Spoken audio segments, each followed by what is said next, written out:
Value zone hyper mart ఇప్పుడు మన అమీర్పేట్ లో ఈ సెప్టెంబర్ 18న గొప్ప ప్రారంభం.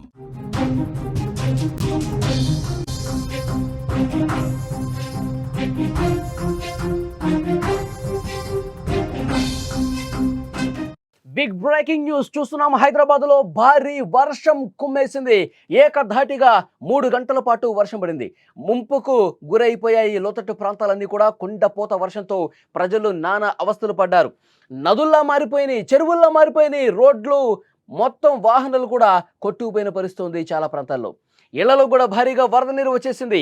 హైదరాబాద్లో గత రాత్రి పరిస్థితి చూస్తే నరకం అంటే ఇదేనేమో అనిపించే విధంగా ప్రకృతి ప్రకోపాన్ని చూపించింది. హైదరాబాద్ నగరంపై మరొకసారి భారీ వర్షం ముంచెత్తినటువంటి పరిస్థితి. ఆకాశానికి చిల్లు పడింది అన్నట్లు మేఘాలు ఒక్కసారిగా గుద్దుకొని బద్దలైపోయి వర్షం కురిసిందా అన్న స్థాయిలో కుండపోత వర్షం అతలాకుతలం చేసేసింది. ఈ వర్షం నగర జీవితాన్ని ఒక్కసారిగా స్తంభింపజేసేసింది. ప్రధాన రహదారులని క్షణాల్లో చెరువులను తలపిస్తున్నాయి. లోతట్టు ప్రాంతాల్లో భారీగా వరద వచ్చి చేరుకుంది. వాహనదారులు, ప్రజలు తీవ్రంగా ఇక్కట్లు పడ్డారు. రాత్రిపూట నిద్రలేని రాత్రులు గడిపారు హైదరాబాద్ జనం. నిన్న రాత్రి 8 గంటల నుంచి 11 గంటల వరకు నాన్ స్టాప్ 3-4 గంటల పాటు బిగిన కురిసినటువంటి వర్షంతో నగర ప్రజలు అల్లాడిపోయారు. హైదరాబాద్ చరిత్రలోనే అత్యంత భయంకరమైనటువంటి రాత్రిని మిగిల్చినటువంటి పరిస్థితి ఉంది.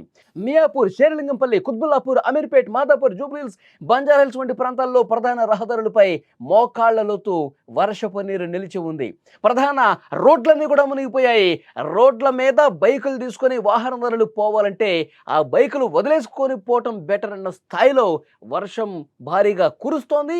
ఇంకొక వైపు రోడ్ల మీద నిలిచిపోయి ఉండటంతో అసలు ఈ రాత్రికి నేను ఇంటికి పోతానా, ఈ రాత్రికి నేను బతికి బట్ట కడతానా అన్న స్థాయిలో ప్రజల్ని ఒక్కసారిగా వణికించేసింది ఈ వర్షం. కేవలం 3 గంటల్లో ముషీరాబాద్లో 15 సెంటీమీటర్లు, మోండా మార్కెట్లో 13 సెంటీమీటర్లు, మారేడుపల్లిలో 13 సెంటీమీటర్ల వర్షపాతం నమోదైంది. ఈ లెక్కలు చూస్తుంటే వర్షం తీవ్రత ఏ స్థాయిలో ఉందో అర్థమవుతుంది. ఒక్కసారి స్క్రీన్ మీద మీరు విజువల్స్ చూడండి. ఒక్కసారి ఆ విజువల్ చూస్తే మనకు అర్థమవుతుంది హైదరాబాద్లో గత రాత్రి మిగిల్చినటువంటి ఆ వర్షం తాలూకు విషాద దృశ్యాలు అవి. ఒక వ్యక్తి తన బైక్ను వదిలేసుకున్నాడు. ఎటు పోలేని పరిస్థితి ఉంది, కొట్టుకుపోతూ ఉంది. ఇక ఆ బైక్తో పాటే పోతే నేను కూడా ప్రాణాలు పోగొట్టుకుంటానేమో అన్న ఒక భయంతో ఆ బైక్ను అలాగే వదిలేస్తున్నటువంటి దృశ్యం మనం చూస్తూ ఉన్నాము. ఎక్కడో చోట ఆగుతుందిలే, ఆగినప్పుడు తెచ్చుకుందాం అన్న భావనతో అతను కూడా ఆ బైక్ని వదిలేసుకుని సేఫ్గా తను ఒడ్డుకి వెళ్ళినటువంటి పరిస్థితి ఉంది. ఇక్కడ ఒక్కసారి చూడండి, ఇవన్నీ కూడా ప్రధాన రహదారులే.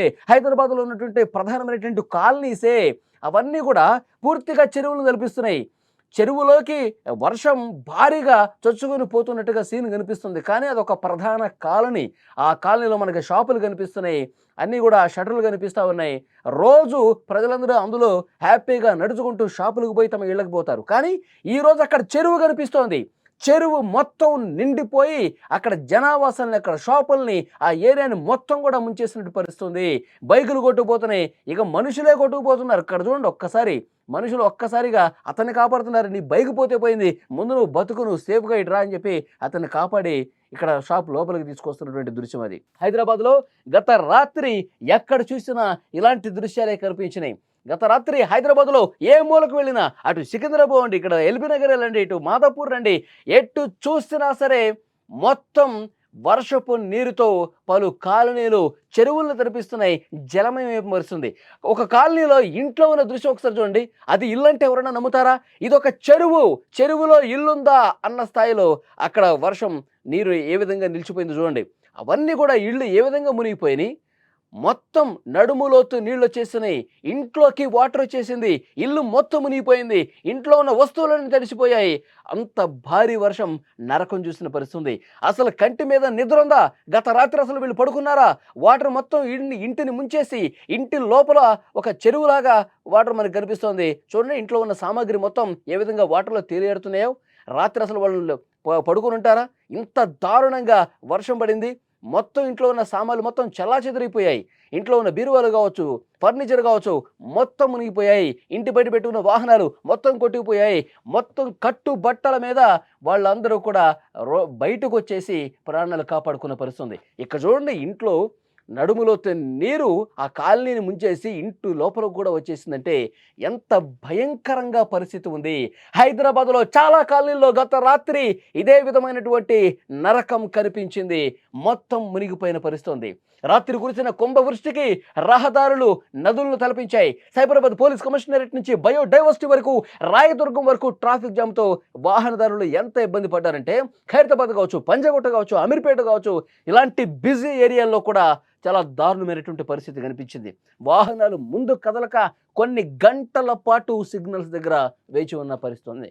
ఇది కేవలం ట్రాఫిక్ సమస్య కాదు, ఇళ్లలోకి నీళ్లు చేరడంతో నిత్యావసర సరుకులు, విలువైన వస్తువులు మొత్తం కూడా తుడిచిపెట్టుకుపోయినాయి.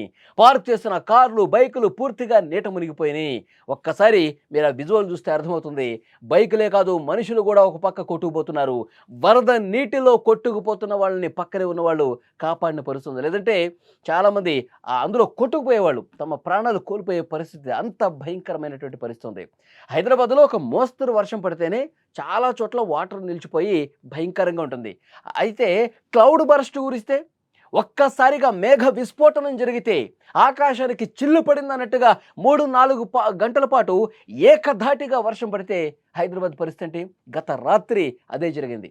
ఈ మధ్యకాలంలో క్లౌడ్ బర్స్ట్ ఎక్కువగా జరుగుతోంది. ఉత్తరాది ఏ విధంగా ముంచేసిందో మనం చూసాం. ఇప్పుడు మన హైదరాబాద్లో కూడా క్లౌడ్ బర్స్ట్ లాంటి వర్షాలు ఈ మధ్యకాలంలో కురుస్తున్నాయి. ప్రజలను బెంబేలెత్తిస్తున్నటువంటి పరిస్థితి. ఒక గంటలోనే 20 సెంటీమీటర్ల వర్షపాతం నమోదవుతుందంటే ప్రజలు ఇంకా బతికే పరిస్థితుందా? బిగిన మొత్తం ఆ వర్షపు నీరంతా కూడా లోతట్టు ప్రాంతాలని ముంచేస్తే ఆ ప్రాంతాలు మొత్తం కూడా, అందులో ఉన్నటువంటి ఇళ్ళన్నీ కూడా, అక్కడ ఉన్నటువంటి వాహనాలన్నీ కూడా ధ్వంసం అయిపోతున్నటువంటి పరిస్థితి ఉంది. ఇళ్లలోకి నీరు వచ్చేసి నడుములోతు నీరు ఇంట్లో ఉంది అంటే మనకి ఏమర్థమవుతోంది? చెరువుల్లో ఇళ్ళు కట్టుకున్నారా అనిపిస్తోంది. మొత్తం చెరువులు వచ్చేస్తూ ఉన్నాయి కాలనీస్లో. కంటే నా ప్లేస్లోకి నేను వస్తున్నారా అంటుంది వర్షం. నా వర్షపు నీరు నా ప్లేస్లోకి నేను వస్తున్నా, మీరు అడ్డం ఉన్నారని చెప్పి మాట్లాడుతున్న పరిస్థితి ఉంది. కాబట్టి చెరువుల్లో ఏమన్నా కాలనీలు వచ్చినాయా? చెరువుల్ని కబ్జా చేసి ఈ విధంగా నిర్మాణాలు చేశారా అని కూడా డౌట్ వస్తూ ఉంది. చాలా కాలనీల్లో ఇలాంటి సిచ్యువేషన్ కనిపిస్తోంది. భారీగా వరద నీరు నిలిచిపోయి రోడ్డు పూర్తిగా చెరువులా మారుతోంది. మోకాళ్లలోతో నీళ్లలో కార్లు, బస్సులు ముందు కదలలేకపోతున్నాయి. ప్రధాన కాలనీస్లో కూడా అండి, పంజాగుట్ట కావచ్చు, ఖైరతాబాద్ కావచ్చు, అమీర్పేట కావచ్చు, మూసాపేట కావచ్చు, ఎస్ఆర్ నగర్ కావచ్చు, ఇలాంటి ప్రధాన జంక్షన్లన్నీ కూడా మెట్రో స్టేషన్స్ దగ్గర మొత్తం మోకాళ్లలోతో నీరు చేరిపోయి వాహనాలు ముందుకు కదట్లేదు. అది బస్సు కావచ్చు, ఎంత హెవీ వెహికల్ అయినా సరే ఎక్కడ గుంతుందో తెలియదు, ఎక్కడ మ్యాన్హోల్ ఉందో తెలియదు. వాహనదారులు చాలా నరకం చూస్తున్న పరిస్థితి. సేఫ్గా వర్షం కొద్దిసేపు ఆగితే బాగుండు, వరుణదేవుడా కొద్దిసేపు వర్షం ఆగితే బాగుండు, నేను సేఫ్గా ఇంటికి వెళ్ళిపోతాను అని మనసులో తలుచుకున్నాడంటే పరిస్థితి ఎంత భయంకరంగా ఉందో. గత రాత్రి కురిసిన వర్షం హైదరాబాద్ వాసుల్ని ఏ విధంగా వణికించిందో కూడా అర్థమవుతుంది.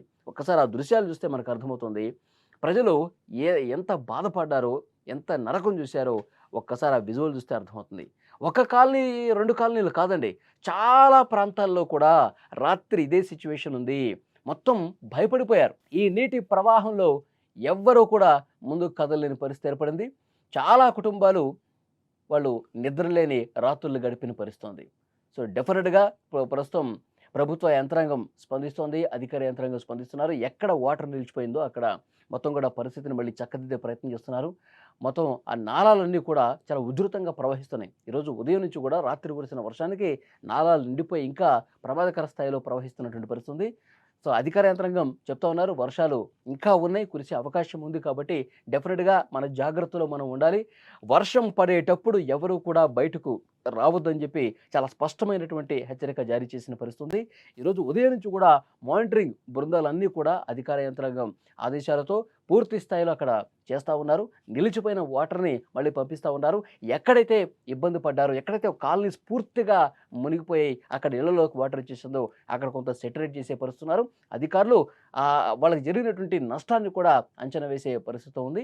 కాబట్టి ప్రజలందరూ కూడా చాలా జాగ్రత్తగా ఉండాల్సిన అవసరం ఉంది. ముఖ్యంగా లోతట్టు ప్రాంతాల ప్రజలు వర్షపు నీరు భారీగా అటువైపు వస్తుంటే అధికారులకు సమాచారం ఇవ్వండి. ఇంకా అక్కడ ఉండలేని పరిస్థితి ఉంటే వెంటనే అధికారులు మిమ్మల్ని సురక్షిత ప్రాంతాలకు తీసుకెళ్లే అవకాశం ఉంది. సో డెఫినెట్గా క్లౌడ్ బరస్ట్ లాంటి సిచ్యువేషన్స్ వచ్చి ఏకధాటిగా కొన్ని గంటల పాటు వర్షం కురుస్తున్నటువంటి సమయంలో చాలా అంటే చాలా అప్రమత్తంగా ఉండాల్సిన అవసరం ఉంది. మొన్న కూడా మనం చూసాం, ముగ్గురు చనిపోయారు. ఒకే రోజు ఇక వర్షం వల్ల, విపరీతంగా కురిసినటువంటి వర్షం వల్ల ఒక దగ్గర గోడ కూలి చనిపోయాడు. ఇంకొకరు ఇద్దరు నాలలో మామ అల్లుళ్ళు కొట్టుకుపోయి గల్లంతైనటువంటి పరిస్థితి ఉంది. సో ఇలాంటి సిచ్యువేషన్ ఉంటుంది కాబట్టి హైదరాబాద్‌లో ముఖ్యంగా లోతట్టు ప్రాంతాల్లో ప్రజలు మరింత అప్రమత్తంగా, జాగరూకతతో ఉండాల్సినటువంటి అవసరాన్ని ఇలాంటి క్లౌడ్ బర్స్ట్‌లు చూపిస్తున్నటువంటి సిచ్యువేషన్ ఉంది.